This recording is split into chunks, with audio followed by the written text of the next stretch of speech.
Hello, class. This is the invisible teacher again.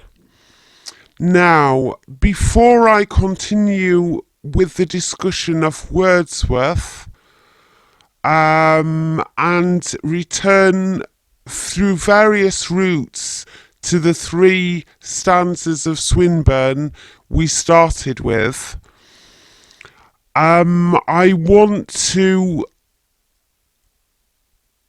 have a brief discussion about what is facing us now with this coronavirus threat. And you will see that it has something in the end to do with Swinburne. There is a poem several poems in Swinburne, of Swinburne's, that actually do deal with the classics. Sometimes he seems to resent the classics being used and relied upon too much, and sometimes he himself uses them in his themes. Now, what I want to say about now, yes, I mean also Swinburne does use apocalyptic themes. So this does have direct relevance for our times. We seem to be almost faced with entering an underworld, like Odysseus was. And the idea was you had to get through the underworld and make it through and travel through, and hopefully you would come out the other side. But there is a problem. For instance, I was taught at school, and I'm glad I was, because I could not find much indication of it online. I was taught that Odysseus's wife, Penelope, I'm getting muddled up myself. Sorry about this. Who was the fella who went through the underworld after in book 9 of the Odyssey? I've forgotten the man's name. I'm so sorry about that.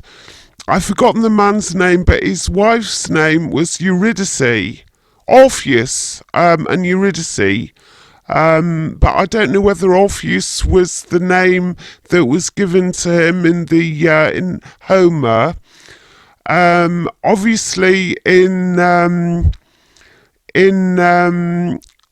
Latinate version, I'm forgetting now. Oh no! Well, look, just to return to the not Virgil's version, let's return to Homer's version. Eurydice, we were taught, means good judgment. But I have noticed that little RY coming into it, and I think it has something to do with ridicule. I think that in Homer's poem, you will see that the main character Orpheus, I think he maybe was called Orpheus in that one, he nearly strangles a sibyl and soothsayer and fortune teller, to try and find out instructions of how he must negotiate the underworld. And either she herself, or Homer himself, or the group of people who collected Homeric versions, may have realised that was an awful thing to do. So built into the story is, of course, that Orpheus must never go through the underworld, but never even look back at his own wife. Now, this does remind us of some of the hands-off coronavirus thing. I'm not saying that arm's distance is a problem, but to completely isolate, if you have, well, I don't know what the ins and outs of it are, but anyway, if we are in the underworld, is there a bit of ridicule in Odysseus going through the underworld, not daring to look back at his wife? I mean, the thing was that he was threatened with being trapped there himself if he dared to look back at his wife. Now, I think this does relate to go to the Latin and the Demeter and Proserpina myths as well, and I think Eurydice has something to do with that also. And I think that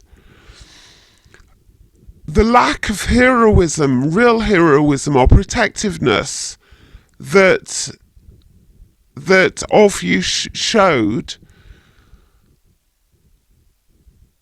was terrible. That's it for now. I hope to return with more eloquence to our subject next time.